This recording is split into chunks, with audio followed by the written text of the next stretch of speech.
Welcome to Abundance. You guessed it, a podcast dedicated to all things surrounding dance.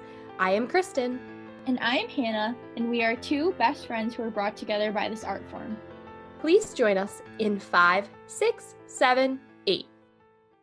Hello, everyone. We are so excited for our guests today. We have Chole Angyal joining us. She's a journalist originally from Sydney, Australia, but now living in Iowa City, and she's the author of Turning Pointe. And Hannah and I both have read this book. I read it over the summer, and Hannah read it more recently, and it blew both of our minds. It is an incredible book. If you have not read it already, you definitely should. So please go out and get that right away. This book illuminates the love for ballet while highlighting its many shortcomings, such as power imbalances, body and beauty standards, racism, and sexual abuse, just to name a few within the field of ballet and dance.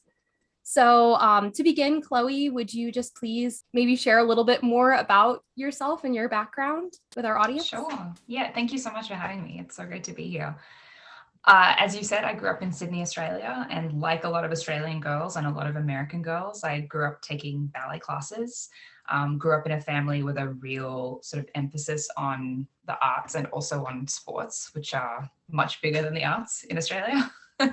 And grew up doing ballet, loving ballet, and was told pretty early on, because I'd taken a detour into gymnastics, told pretty early on that my body was now wrong for serious ballet training, that, you know, I had shaped the muscles in ways that were sort of irreversible and completely incompatible with, you know, being a good body for serious ballet training. But I still wanted to dance. And I was also told that ballet was the foundation for all other forms of dance, whether you wanted to do lyrical or jazz or theater jazz or any of that.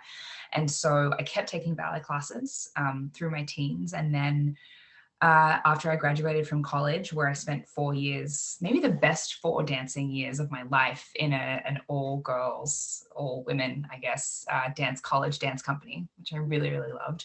After college, I moved to New York to become a journalist, and also got to live in a place that, you know, is sort of the center of gravity for American ballet, and was able to just soak up so much of the dance that city has to offer.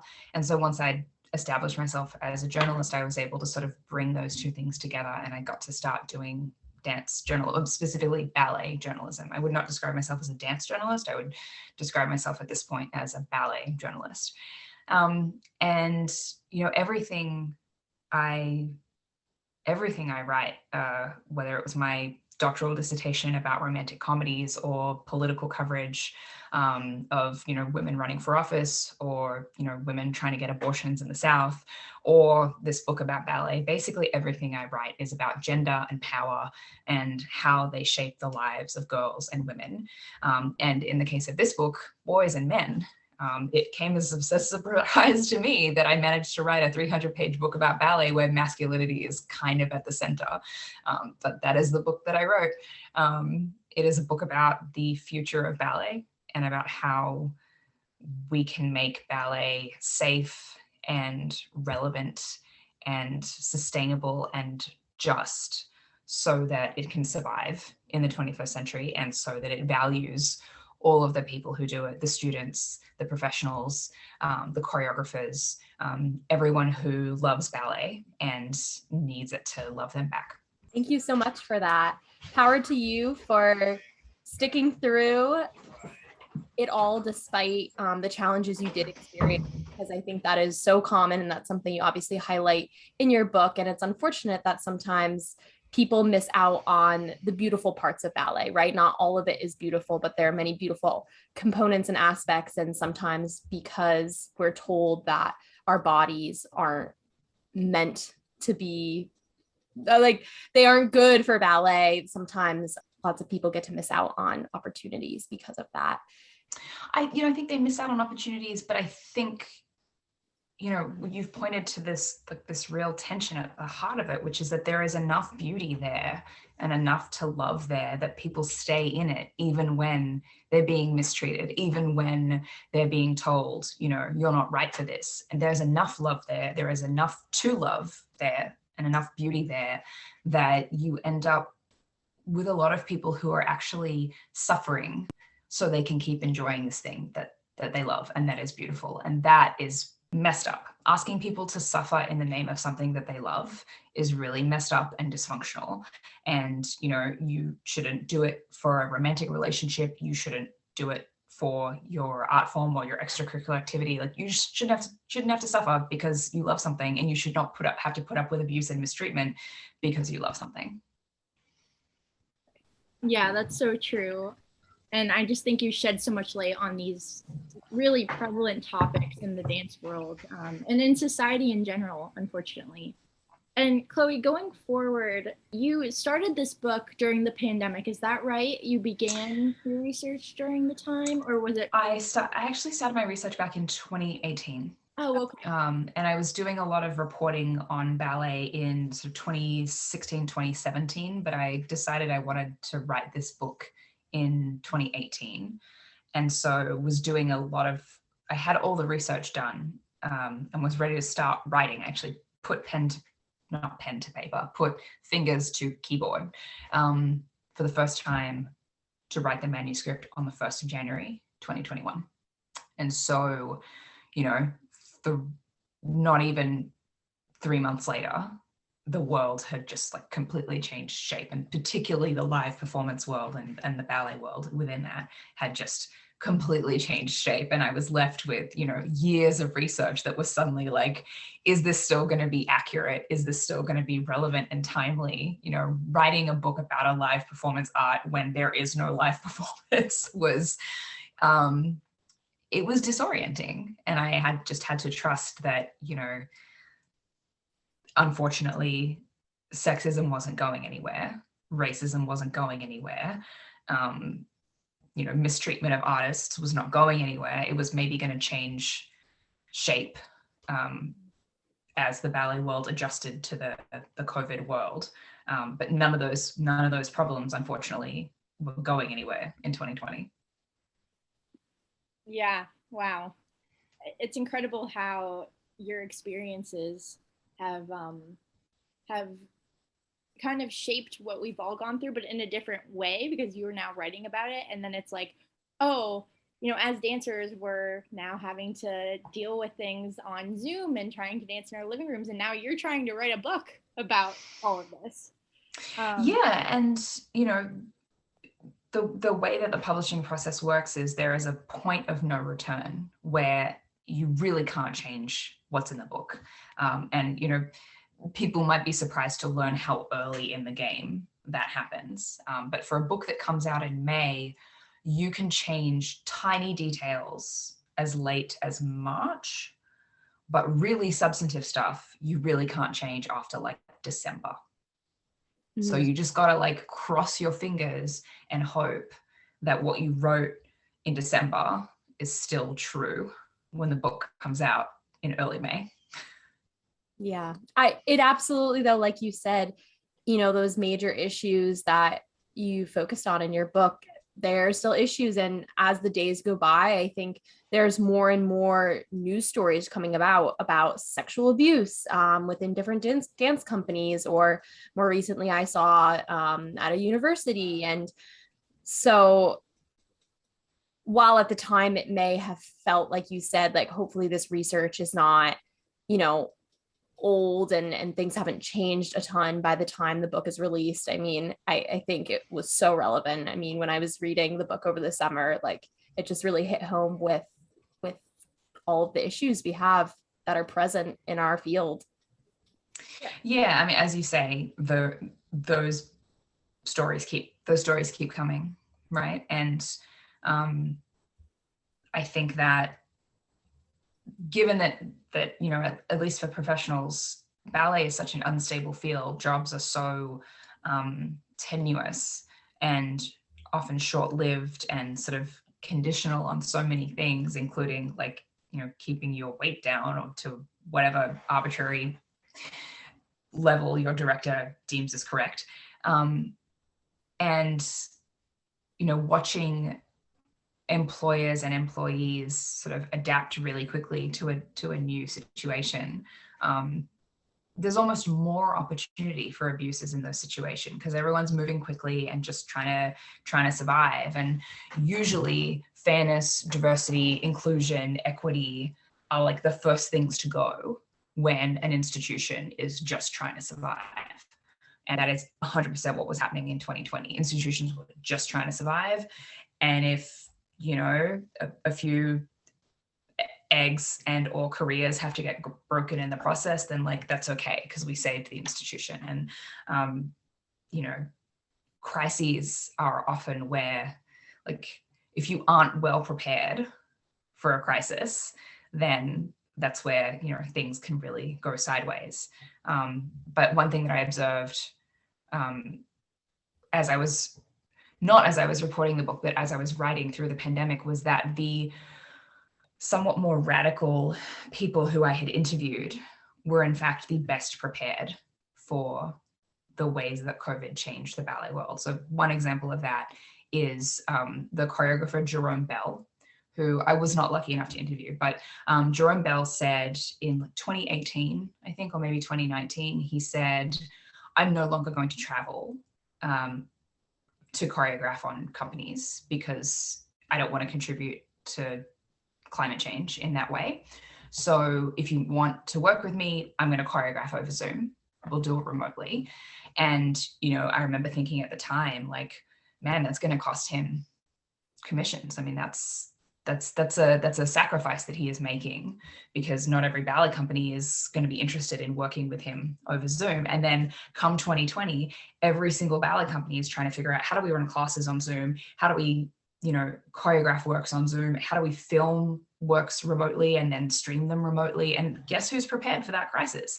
It's Jerome Bell. It's the person who's prepared in advance for, maybe not for that specific crisis, but who had, done something radical well before everyone else realized that it was going to be necessary. And suddenly it didn't seem so radical anymore. And, the other example of that is Pyle, who runs ballets in New York City, who I was lucky enough to interview and spend some time with. And, Katie runs this gender inclusive, really quite radical kind of ballet pedagogy and program at Ballets. They are making really interesting new ballets. They are casting them interestingly. They are teaching ballet in a way that is, like, frankly, healing a lot of the trauma that people come out of ballet with and walk into Katie's class with. And they're based in New York. And they said in 2018, 2019, you should be able to take a gender inclusive ballet class wherever you live in the world. So we're going to tape our classes and we're going to put them on YouTube for free. And like come March 2020, when everyone is like desperately trying to take ballet classes remotely and schools are like scrambling to put material up online, guess who's ready for that? It's Katie Pyle, who decided to be radical and inclusive before there was a crisis. And suddenly when the crisis came, what they'd done didn't seem so radical anymore. Yeah, I really loved reading about her section in your book. That's so interesting. And they use they them pronouns. Yeah. Excuse me, sorry. Okay. It was just such a interesting part, and I think all dance companies should implement what they do in their company. And a lot of them won't, because it's too big a deviation from, the tradition, the aesthetic, the very exclusive vision of what a good ballet body looks like and what a good ballet company looks like. But my hope is that, Katie's vision is only going to get more and more adherents and more people on board with the idea that, maybe this isn't so radical after all. Speaking of your interviews, Chloe, did you think that the people that you did interview were very candid when they talked, or did you have to kind of get more out of them? It varies. I think the more power you have, the more you have to lose. And so I'm sure that there were some artistic directors who were not completely candid with me. And in those cases, whenever I'm doing, I think whenever anyone is doing journalism, they should be asking some really central questions like, who has the power here? And what does that power perhaps compel them to conceal or obfuscate? And how, if that person is not going to be completely forthcoming with me and just like lay it all out there, who else can I talk to who might be able to round the situation out? So, when an artistic director tells me like, oh, we don't have a problem with, body image or sexual harassment or whatever in my company, my response is to like, let's go talk to some people in your company and see if, people with like less of a desire to preserve the reputation of the institution and their own power, let's see if they maybe have a different perspective, or if they've had a different experience that you don't know about. And by the same token, talking to professional dancers who are trying to get or keep jobs in companies in America, I really wanted to be careful of the power dynamic going the other way, where like, especially if you're a woman, and especially if you're a woman of color, and most especially if you're a black woman, you are just working so hard to hold on to that job and to not upset the powers that be, because you are just viewed as so dispensable, almost disposable, because there's 120 girls lined up for your job, and there'll be 120 more tomorrow. And so I offered like anonymity or pseudonyms to any dancer who wanted it, dancer or former dancer who wanted it, because it was more important to me that their voices get heard, without them jeopardizing their chance of getting or keeping a job, and having a good career. And I hope I struck that balance well. The reader does get to hear from lots and lots of dancers, and those who are willing to sort of put their name on their words, I did that. And those who are like, that's just too great a risk, I did sort of standard journalism things to obscure their identity and allow them to speak freely.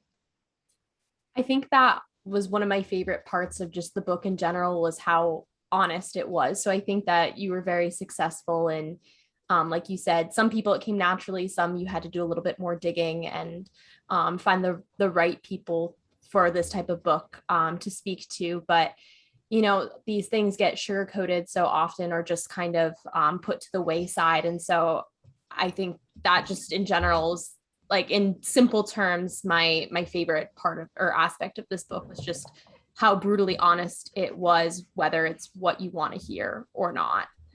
Absolutely. Yeah, you just told it how it is. And there were so many parts in this book where I was like, yes, I can relate to that. I can relate to that. And I just think it's so real. And thank you for producing this. Again. Thank you. Yeah. There were definitely moments when I thought like, if I print that, I am not going to get access to this ballet company ever again. The public relations person at that company will almost understandably not let me do another story on this company, on their dancers or whatever. And I sort of thought, well, you get one chance to write this book. And, access is important. And also, by the way, maintaining access for other journalists is really important. I mean, there was always at the back of my mind that if you upset, a person in power badly enough, then other journalists are going to feel the repercussions of that. And they'll become, they could become more press shy in general, not just like Chloe shy, but like press shy in general. And, the last thing I want to do is make other journalists' lives harder, because doing arts journalism is hard enough already. But I sort of thought, you get one chance to write this book. This is the only nonfiction book you're probably ever going to write about ballet. Do it properly. like you get one show, go out there and like leave it all on the stage. And that's what I tried to do. Yeah, thank you for that. Now, something I found just very intriguing that you spoke about in the book is the hidden curriculum. Can you just tell our audience a little bit more kind of about what that is?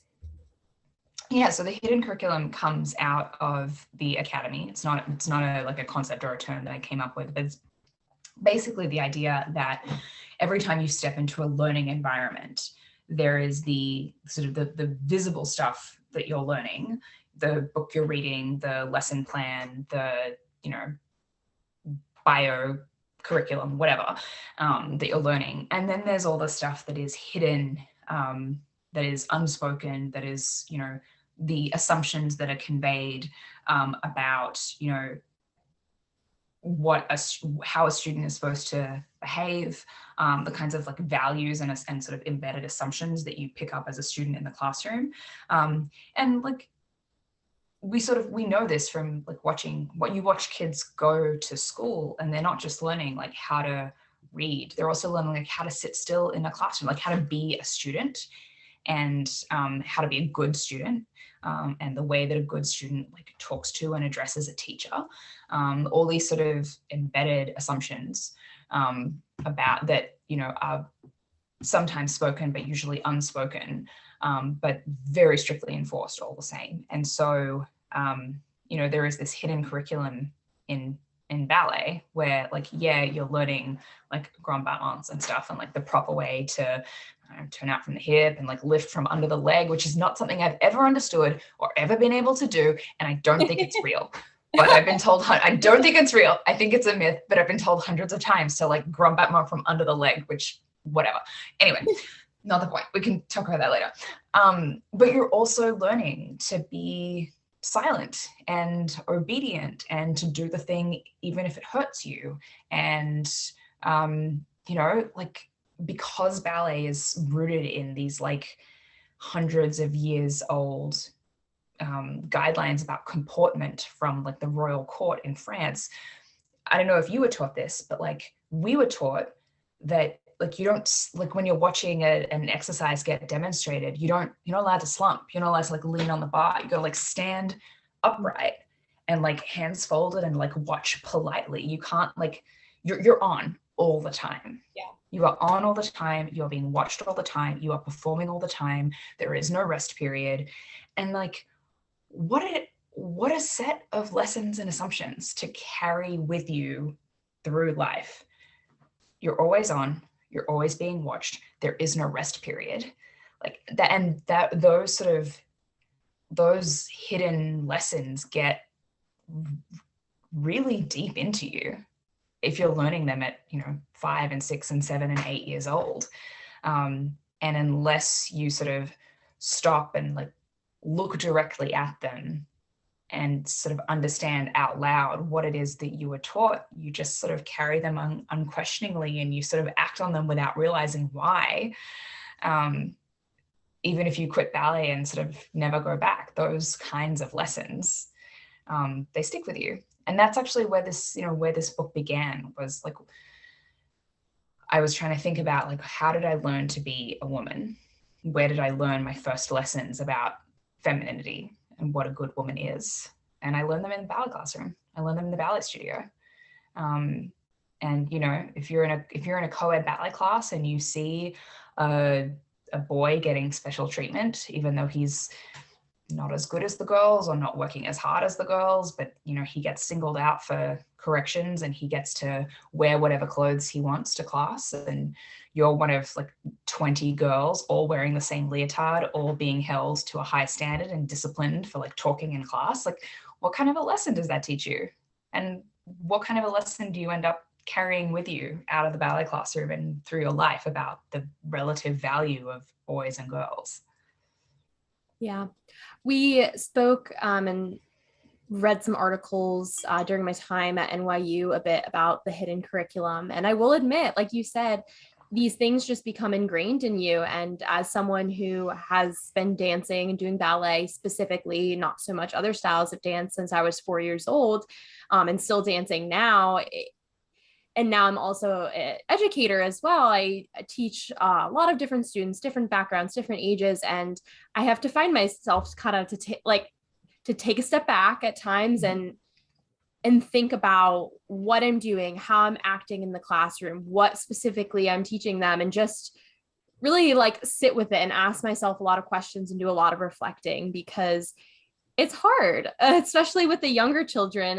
I find specifically, like, there's just the way things are done, or that's what you're told at least. And more so lately, I've been having a lot of my younger students ask just so many questions. And sometimes I'm like, wow, they asked a really good question. They asked, why do we do it this way? Or why is it like this in ballet? And it's awesome to hear them asking these questions and kind of challenging. But also, like, you've got a class to get through. Yeah, I know. Yeah. And that is Yeah. the challenging thing. That is exactly what I've been grappling with lately. Yeah. I have an hour to teach these kids, and we have to work on a dance for a recital and all of that. But yes, they're starting to really question, and they're in a way wanting to break these boundaries that exist. Yeah, it's so interesting. And I really appreciate your book as a reminder to myself, just as I continue to go forward in my career as an educator, of the things I need to keep working on in order to help the ballet field head in the proper direction. Yeah. Yeah. I mean, that's a sort of a very delicate balance of like, I want to be a progressive teacher, and also like, you can't go on stage and mess up the choreography of the recital. So like, chop, chop, let's run this number. Like, and like, but that in itself is like an interesting set of values, right? Like, yes, I value being progressive, but I value being perfect on stage just as much, if not more. Like, that's a very ballet mindset. Yeah. Right? That like, sure, progress is great, but not if it comes at the cost of like everyone being in the correct formation on performance night. And yeah, I mean, I think I've heard from a lot of teachers who say something similar. And for those of us who grew up in ballet, we learned this stuff when we were 4. We never questioned it when we were kids, because it was, it's all we've ever known. It's just like the way things were done when we were kids. And I think unless you have really intentional teacher training that asks you to examine the assumptions and the beliefs and the practices that were enacted on you as a kid in ballet, unless you really examine it and think about what you want to do differently, you just pass that stuff on to the kids who come into your studio. And that's the tradition of ballet. That's the way it's always been done. It has been passed down from teacher to student, who then becomes like a teacher and passes on sort of generational knowledge. And there's a real value in that. There's also like a real like romanticization of that you have these sort of family trees of like, this person trained with this person who trained with this person. And so really, like, I'm basically 2 steps removed from Balanchine. And like, I think about how I learned ballet and what I learned in ballet as a kid growing up in the 90s in Sydney. And, my teachers I'm sure they had RAD teacher training. But they were also bringing to the table a lot of what they had been taught as students and what they had absorbed as dancers. And let's say that like in the 90s, they were in their 40s. I mean, all old people seemed 100 years old to me, but like, let's just pretend they're in their 40s.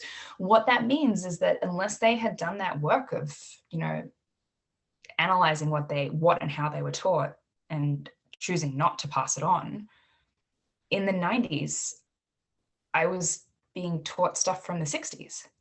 And so now I'm sitting here in 2021 at age 33, still dealing with the fallout of this like 1960s nonsense that I absorbed as a child in the 1990s. And I think it's a challenge for teachers of all kinds, not just ballet teachers, to sort of recognize the ways in which they were taught and the lessons that they absorbed and what they want to do differently. That's such a good way to put it.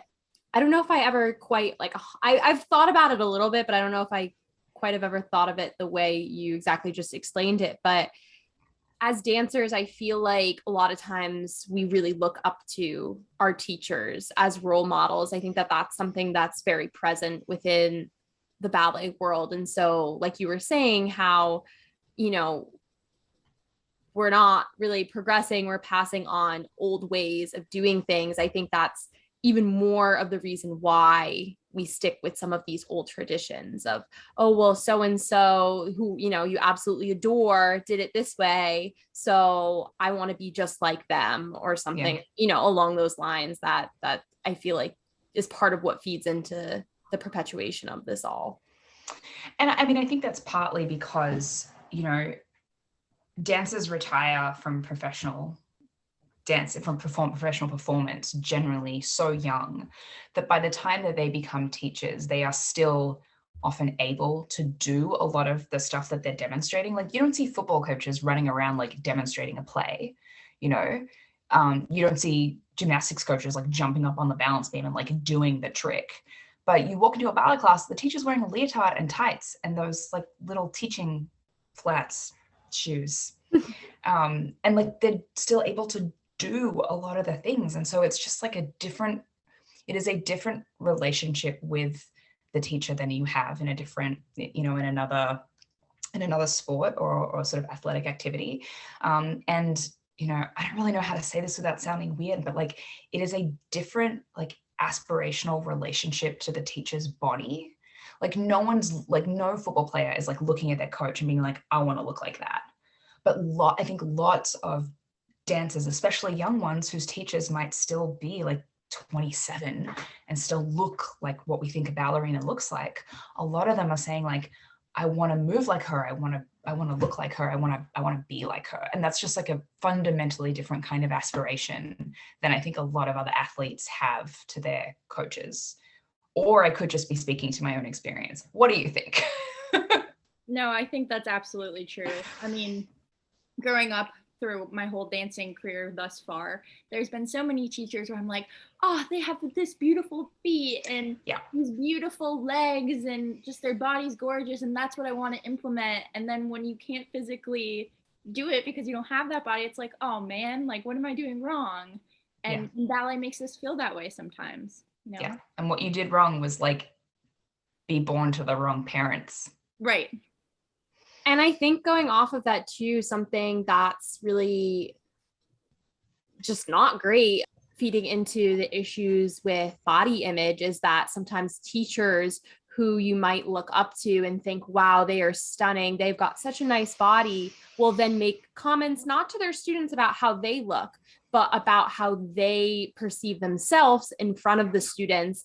And then the students hear that and see that and match together, oh, like, I thought she was perfect, I think she's beautiful, but this is how she feels about herself. So, oh, that means I'm lesser than. Right.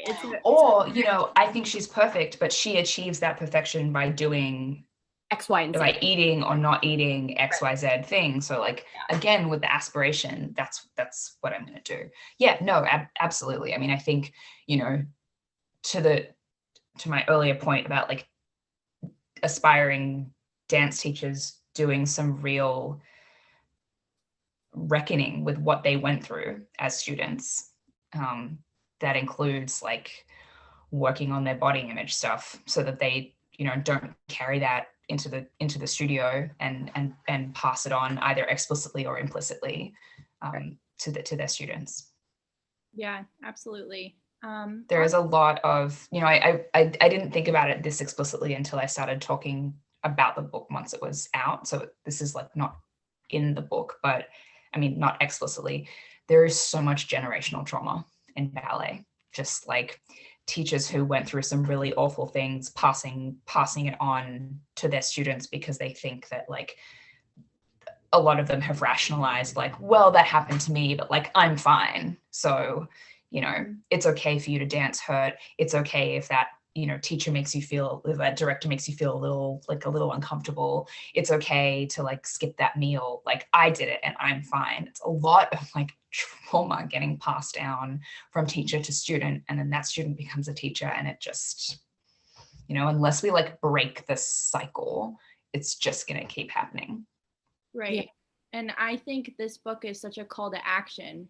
And would you kind of consider it as such? Like if you're getting, let's say, dance educators and teachers reading this book, are you hoping that maybe they start to, think about these things and try to change the way they teach? Or I hope so. And, the final chapter definitely has a lot of, calls to action for various parts of the dance world, whether it's companies, schools, parents, healthcare providers. But, what I really wanted to do with this book was I think there are a lot of people who have left ballet who are walking around with a version of why they left and how they left. And it's a story that says, like, I failed. I wasn't good enough for ballet. I wasn't skinny enough, didn't work hard enough, didn't have enough money to do the summer intensives, whatever. Like, I wasn't blank enough. And there are a lot of people walking around telling themselves that story. And, I think a lot of people also have the experience of leaving ballet, a world that they've been in since they were small children. And once they finally leave, they start looking back, 1 year, 5 year, 15 years later and being like, that thing probably wasn't okay. That other thing that happened to me was like kind of messed up. And it happens gradually, like piecemeal, and it happens alone. And so what I wanted to do with this book was give those people like a fairly exhaustive list of like all the stuff that might have happened to them that was not their fault, that was not okay, and like give it to them all at once, and also give them a sense of community that like you are not alone in having this experience. You and above all, like you didn't fail at ballet. Like ballet failed you. If ballet decided that you were too fat. Like ballet decided that you didn't have enough money. Ballet decided that because you weren't willing to like give up an active social life as a teenager and be homeschooled, that you weren't willing to put in the work. Ballet decided that because you weren't willing to like dance through a sprained ankle, you weren't committed enough. Like that wasn't you. You didn't fail. Like ballet failed you. And with this book, I hope some aspiring teachers examine what they went through and decide what they do and don't want to pass on to their own students. But mostly I hope that the people who feel like ballet really shut them out understand why that happened, like why it really happened, not the version of the story that they've been telling themselves this whole time. Yeah, there's definitely so much validation that you're providing in this book. And like I said before, I kept reading things and being like, oh my gosh, yeah, like that happened to me. I know someone who had this happen to them. And I liked, even in the introduction, you talked about how, maybe you didn't go through these experiences, but can you feel what those people went through? And a lot of people had great experiences in ballet, and that's great, but their great experiences don't erase the vast range of negative ones that people all around them were having at the same time. Absolutely. Absolutely. All right. Well, I think this is a good time for us to take a short break. Here's a word from our sponsor. We're back. Now, Chloe, I have one question that is maybe not really entirely a fair question. So if you don't have really an answer to this, I completely understand. But in all of the many topics that your book highlighted, not meaning to say that one is more important than the other, but do you have one that you're particularly passionate about, just that kind of maybe either hits home a little bit more to you or you just are drawn to for some reason? Oh, that's so easy. Okay. Yeah, I mean, sexual abuse of children. It's just, I mean, the thing that I have to keep learning and relearning is that, child sexual abuse is so much more widespread than any of us wants to admit or would ever. I think if we looked the full scale of it in the face, we wouldn't be able to sleep at night. And generally people who do look it in the face have trouble sleeping at night. And the extent to which particularly girls in ballet are often asked to cede control of their own bodies and, expand their own boundaries to a point where they don't feel comfortable, but they have been told, some person with authority and power is where that needs that boundary to be. Whether that's being touched in class, whether that's the way that their bodies are talked about or looked at, or like openly assessed and ranked and graded, that kind of treatment of really young women, and in some cases girls, that is absolutely the chapter that I care about all of the chapters, but it's hard to find something worse and more enraging and more important to root out and end than child sexual abuse. Yeah. Thank you for sharing that. That was something I was curious about, and I completely understand your reasoning behind that for sure. Just in terms of the writing process, now you're someone who obviously, as you mentioned, was a dancer, but also you have your extensive journalism background. What would you suggest as the first steps for a dancer who might be interested in writing a book or writing an autobiography? I know obviously this wasn't an autobiography, but do you have any general advice for someone who might be considering that? Read all the ballet books you can find. Obviously read my book. But there are so many, I relied on so many great ballet books to write this one, and some of them were autobiographies and memoirs. A lot of them weren't. There's a bridge bibliography at the back of the book that is a mix of memoir and sort of academic and journalism, nonfiction. But I think there are two ways to improve your writing. One is to write more, and the other is to read more. And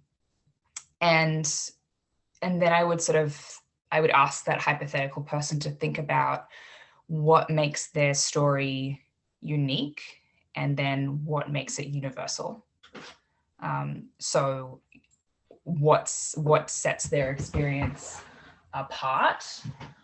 I would ask them to think about what makes their experience unique, and then what makes their experience universal. So there's this challenge when you are telling a story, in that you need special, unique details that are unique to you. That's what allows people to be able to picture, where you were and how you felt and what you ate and smelled and drank and all that stuff. But then, you also have to be able to have basically anyone pick up that book and see some piece of themselves and their own experience in that story. And so, the good news about writing a ballet story is that lots and lots of people take ballet. The bad news about writing a ballet story is that lots of people have a very similar experience in ballet. And so you have to figure out, how do I balance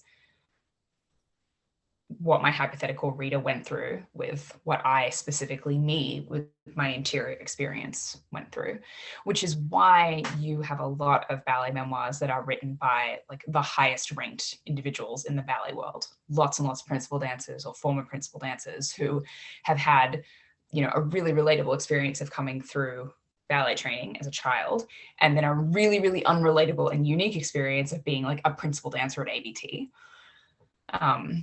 And that's not to say that they are the only dancers whose stories matter. In fact, my favorite ballet memoir is called What You Become in Flight.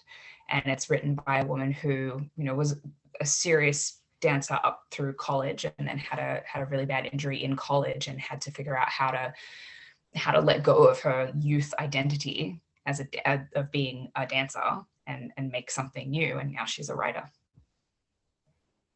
Wow. I'll have to check that one out. I have not read that one, but I'm usually all over any kind of ballet or dance book or memoir. So I will definitely look into that one. It's wonderful. I highly recommend it. It's by Ellen O'Connell Whittet. It's called What You Become in Flight. Yeah, I will also have to check that one out. Thank you. Now, Chloe, did you ever consider writing another ballet-based novel, whether it be realistic or fictional, or going a different route? Yeah, actually, I did. I wrote it. I wrote a ballet romance novel. I'm a big fan of romance novels. They're not all that I read, but when I'm like living my best life, I'm sustaining a very romance heavy reading diet. I don't have a publisher for that yet, but I hope I will soon. That's super exciting. Thank you. It was a lot of fun to write. And honestly, like if I had my way, I would sit here in my little green office and write love stories all day. The world is dark and full of horrors and needs more love stories. Yes, absolutely. Well, we will keep our eyes out for that one. Thank you. Wonderful. Well, before we get going today, I mean, thank you again just for your time, but also for the importance of what you've done. But do you have anything just you would like to leave with our listeners before we say goodbye for today? It's okay if not, but I don't know if there's anything that maybe we didn't discuss that you feel is important to mention. I'll just do my standard plug. Turning Pointe is available anywhere you buy books, in both a hard copy ebook and audiobook version. If buying books is not in your budget right now, you can get it at your local library. And if your local library doesn't have it, this is like a little known secret. You can just call them and ask them to buy it for you. And when you do that, you aren't just, doing a good deed for you. You're also like essentially buying that book for your community and everyone in it for a long time.